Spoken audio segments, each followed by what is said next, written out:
Hi everyone, Matt Kinders here with the assignment 5. My Unit 4 assignment was on wild animals. I was teaching this unit to my pre-K English language learners here in Shanghai. The unit consisted of about 2 weeks.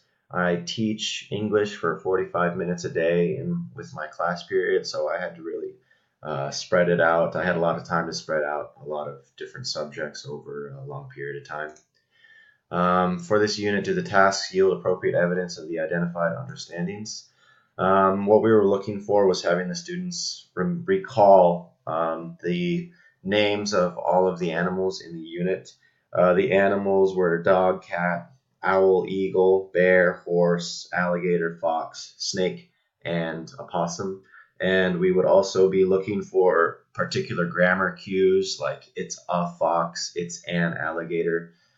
So there was some explicit instruction on vowels in there as well. Every student was able to make at least 2 sentences targeting our unit vocabulary. The basic sentences being it's a fox, it's an alligator, it's a brown bear, something like this, or it's a hungry alligator. Just trying to use the language that they learned and applying it with some of their previous experiences, understanding how to put the words together. Um, Almost every student was able to describe the animals to an extent, like the fox is orange and white, the horse is big and brown, things like this. Oops. All students were also able to draw pictures of at least one animal.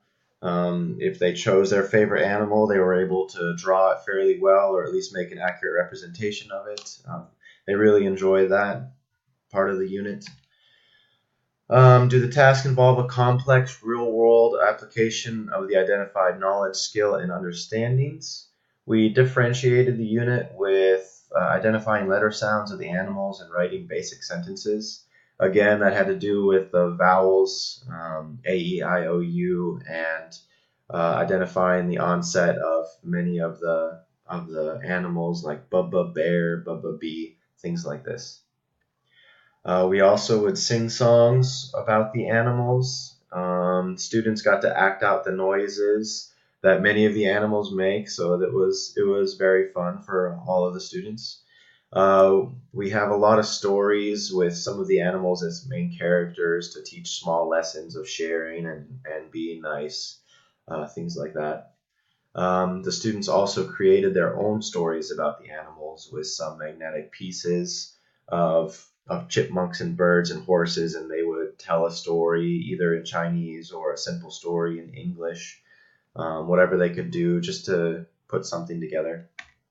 Finally, we also took a virtual tour of a zoo. It's more of an interactive game on our software where students would listen to a sound and identify the animal, or we would see the lion, or there were lions and foxes and snakes, and they would identify different colors and patterns that they would see with the animals.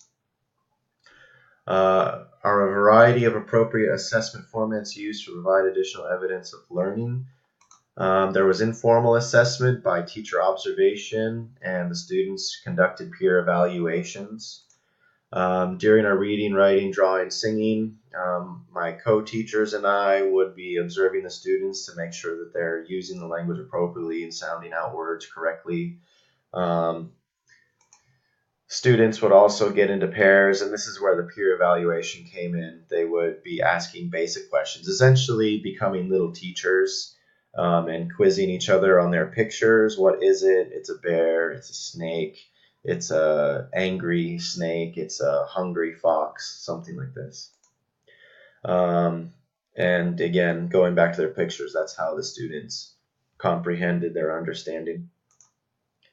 Are the students given opportunity to self-assess and reflect upon their learning and performance? The final task was take the virtual tour of the zoo. Um, Many students, they had already heard many of the animal noises in our computer game. They also made the same animal noises. So There was lots of opportunities for students to think about what they had learned.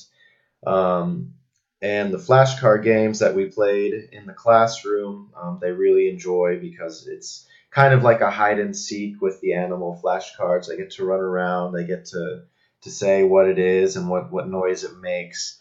They also get to act out all the animals with total physical response. So they really enjoy the lesson overall.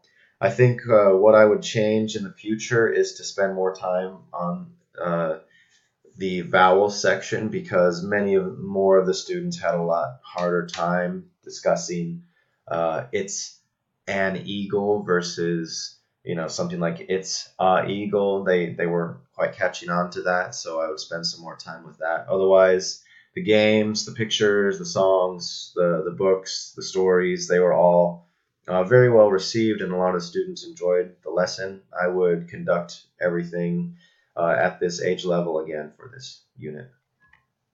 Thank you.